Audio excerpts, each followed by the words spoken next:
Fantastic Four First Steps takes place in an alternate universe in the MCU, where the titular characters are the sole heroes of their world. They do good for their people in so many ways, and they're widely celebrated for it. Things are all peachy until one Silver Surfer arrives and warns them of an imminent planet-eating threat known only as Galactus. This forces our heroes to figure out a way to save their planet that also suits the interests of their family, and more specifically, the child of Sue Storm and Reed Richards. So this movie is a throwback in several ways. It leans heavily into nostalgia, it's the third live-action iteration of Marvel's first family, and the core subject of the movie is family. It's about the love, dynamism, and sentimentality that is shared with one's family, whether it be blood or chosen. The movie revolves around the emotional bond of our heroes, including their concerns for their incoming fifth member of the family. The character dynamics are the best part of this movie. Even when they're teasing each other, it clearly comes from a place of love and understanding.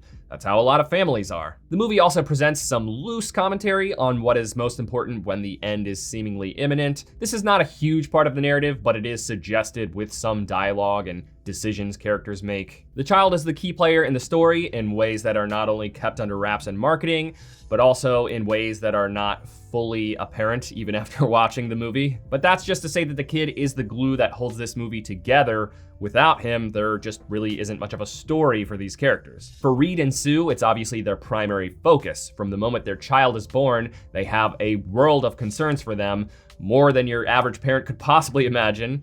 It's interesting how this influences the esteem these characters are held at. Namely, Reed Richards. He's the smartest man alive, but throughout the movie, from when they're just expecting to after the child is born, his imperfections start to show. It's a compelling statement that intellect and education don't completely rid a person of imperfections. He is still flawed in ways that an equation on a chalkboard can't possibly solve. I know that most of the internet has vocalized heavy Pedro Pascal fatigue, but honestly, he's fine. To be honest, back when the casting rumors were surfacing and it was being reported that Adam Driver would be Reed Richards, I was quite nervous. So with every casting rumor that has followed, I thought, hey, to me that's better than Adam Driver. While Pedro Pascal wouldn't be my first choice for the character, he's not a bad actor, and he did an adequate job in this role. Sue Storm is basically the heart of the movie. She's the one who contributes the deepest emotions, and she wants to do whatever it takes to protect her child's future. There's a bit of irony in the fact that her superpowered nature is to disappear and shield others. Two conceptually dichotomous powers that each speak to how she and the gang have to protect the world, but also their child.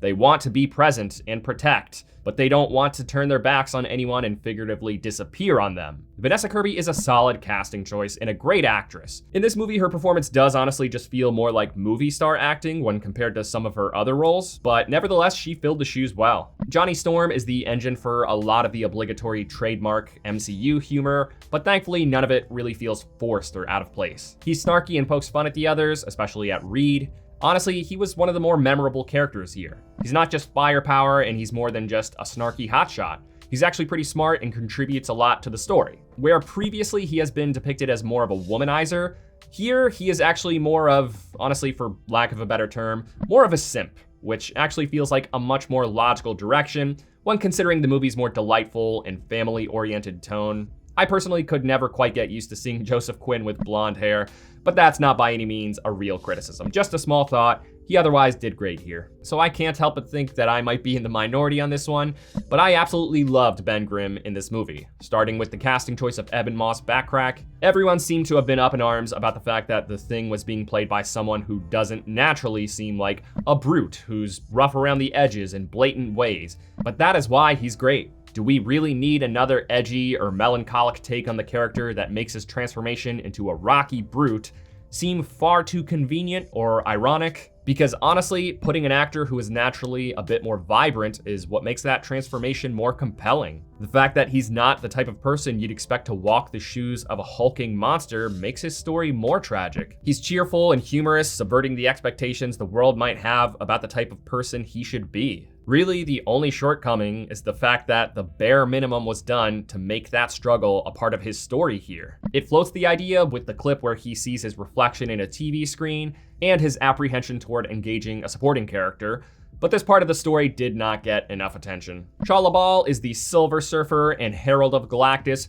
She's slick and badass and was the catalyst for one of the more memorable action scenes in the movie. She has a backstory and origin that the movie digs into, so she has depth, but perhaps she could have taken up a bit more space, figuratively speaking. It feels like there was room for her to be a little bit more involved in the plot, especially in the parallel of her story with the Fantastic Fours. There's duality there that could have been emphasized more, but nevertheless, she played a solid role in the movie. The casting choice of Julia Garner initially made me scratch my chin, but honestly, she was perfect. Though it could be said that a character with such gravitas and mystique, and also CGI, arguably is not that hard to play because a deadpan performance is all that is needed from them. And Galactus is the big bad of the movie. He is slowly making his way toward the people like a celestial Nosferatu, and he's pretty cool. But at the end of the day, he is more or less just a big evil titan. There's a bit of mystery behind his origin and his pursuits that we could have delved into to make the movie feel complete. His first scene does play him up wonderfully, and he's not just a storm cloud this time around.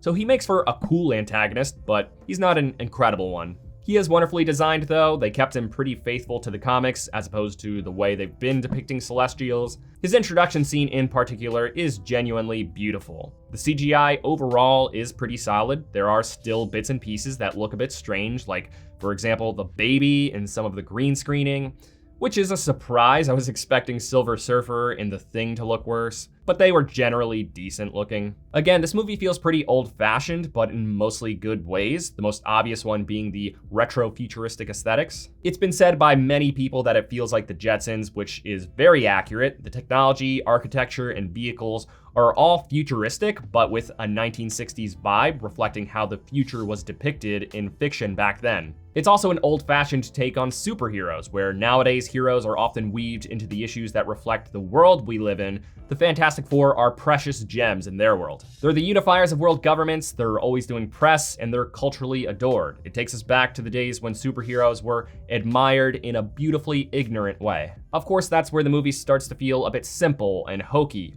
The world around our characters feels pretty small, and it's apparently filled with very easily impressionable people. From the moment that this chrome being descends from the sky and says that Galactus is coming, everyone takes it as gospel and enters doomsday mode. They're all like, oh geez, Galactus is coming.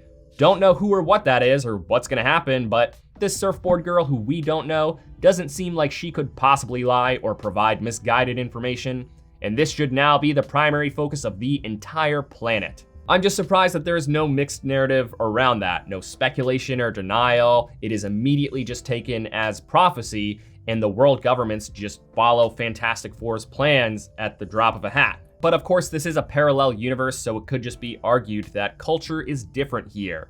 But that feels like a really cheap excuse when these characters and their demeanors all still feel very authentic and relatable. So the movie wants you to recognize the relatability of the characters, their emotions and family values, but then asks you to suspend your disbelief in all other cultural anomalies when they feel cheap or contrived. In that way, the movie also feels like a kid's cartoon. And again, a better sense of Galactus's reasons for things would have been great. It is a big loose end that I could see being tied up in Avengers Doomsday, but that's classic MCU these days. They don't care about their individual projects being airtight and working by themselves. It is always about the greater MCU. And the movie hinges on intrigue that just isn't there thanks to the movie's marketing.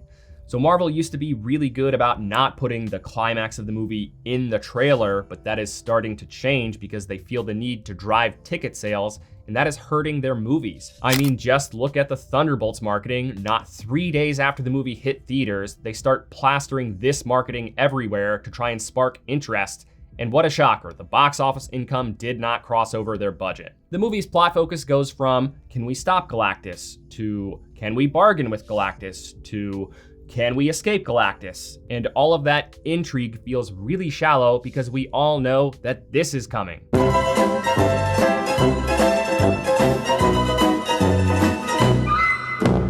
We all know that Galactus will touch ground on Earth. I hate to make a criticism based on marketing and not the movie itself, but that's how we know about movies nowadays. And how they're marketed and rated undoubtedly leaves us with impressions that influence how we watch the movie. So throughout the entire second act, through all the plot shifts and new plot developments, it all just feels futile. Sure, even if you dodged all the movie's marketing, you would probably still assume that the final battle would be with Galactus, But it could have happened in space, or him simply touching Earth could have been the biggest concern. Like with Guardians 1, there's a lot more room for intrigue and plot developments when there are different outcomes to speculate on, but there just wasn't a whole lot left for us to speculate on. The conflicts that come with some of those parts don't last longer than a couple of scenes, and they settle for some pretty easy solutions, like Sue Storm giving this lovely heartfelt speech to defuse a mob, and several fragments of her argument that she made to sway the public could also be used in the public's defense. Like, it's a stock argument. But of course, it's a silver bullet solution.